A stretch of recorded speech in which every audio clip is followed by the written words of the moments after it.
I'm Deborah Colson and I live in Nairobi, and this is the Physic garden, medicinal herb garden, that I've created here in Karen.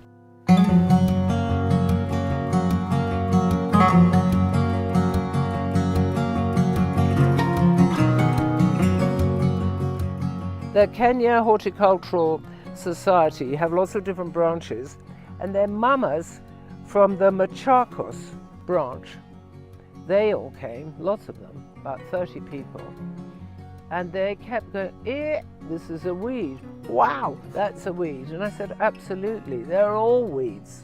Things have a different meaning now. Here, Plectranthus barbatus, very medicinal, and this you will see growing outside long drops all over the country because it's used as loo paper. We could have made money when they were running out of loo paper in the early days of COVID. And here, which might surprise some of you, is stinging nettle.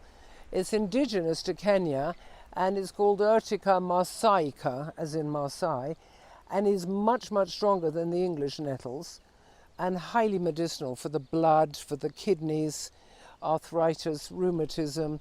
And in the Second World War, I remember my grandmother telling me that the Ministry of War came out with a cookbook, and one of the things in it was nettle soup.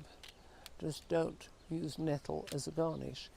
There we've got some indigenous ones. Here we have some salvia from the sage family, Nilotica, which is incredible. It blooms all year long, and I bought it because it brings butterflies and bees to the garden.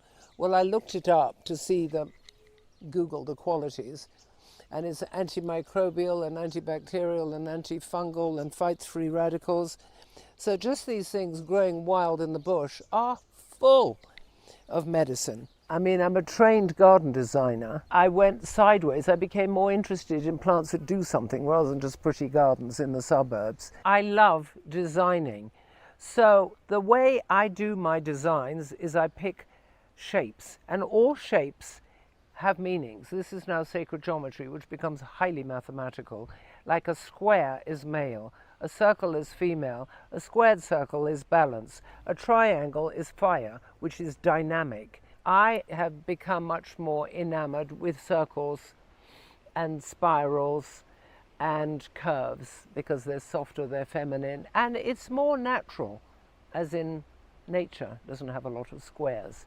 You can see the plants growing over into each other, and that's not carelessness. I've told everybody who works in the garden, don't cut them if they're growing forwards. If they're going sideways into each other's houses, then stop, because they can strangle each other. But I love this sort of Alice in Wonderland feeling of just nature going, being so abundant and beautiful. Oh, and this rue that the Ethiopians put in their coffee. And then my gardener had made lots and lots of cuttings of this. And when I had some of the Horticultural Society people come here, I said, they all bought it. I said, why are you all buying it? And they said, oh, because it keeps snakes away. So all these plants, they have their medicinal qualities, and they've got all the mythology and the stories that go with them, which I love.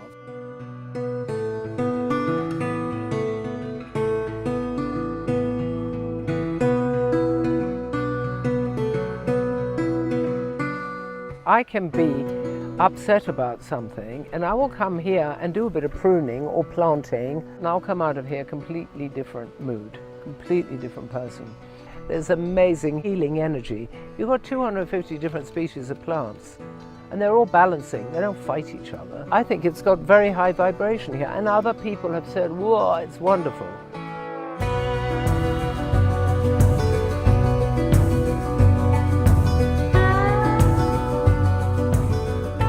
This here is ashwagandha, which is the sort of popular herb at the moment. However, the Indians have been using it in Ayurvedic medicine for 5,000 years. And it's an adaptogen, which means if you're low, it's going to bring you up, and if you're sort of super stressed out, it'll bring you down. And here is quite fun, milk thistle. that is very good for the liver. And my daughters used to take milk thistle pills before they went out to stop them getting hangovers or when they got back. And here is pineapple sage, which actually smells like pineapple. And here is sage itself. We've got a lot of sage, which is very good for the brain, hence the word sage, which means wisdom, and delicious in cooking. And this is interesting, another Artemisia annua, which they use in malaria. Now they're using it in COVID.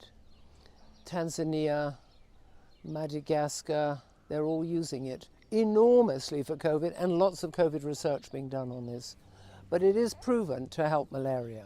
This is a wonderful plant, and it's called Plectranthus pseudomarubioides, and it's in the mint family. It's got the most wonderful lemony smell, and it's used for cancer, and skin problems. And I made an ointment, a balm, out of it, and it just was so popular. It sold like hotcakes.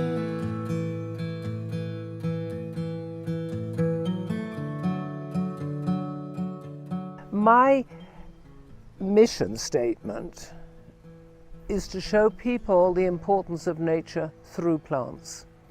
As humans, we're inclined to try and conquer that which we don't understand. And people don't understand nature now, and I think this is a huge problem.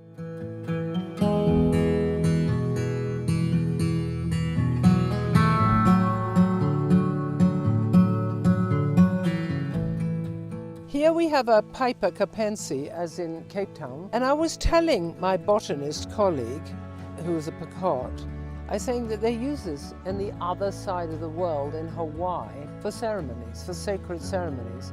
And he said, we also use this for ceremonies. I mean, can you imagine, other side of the world, same plant, same use?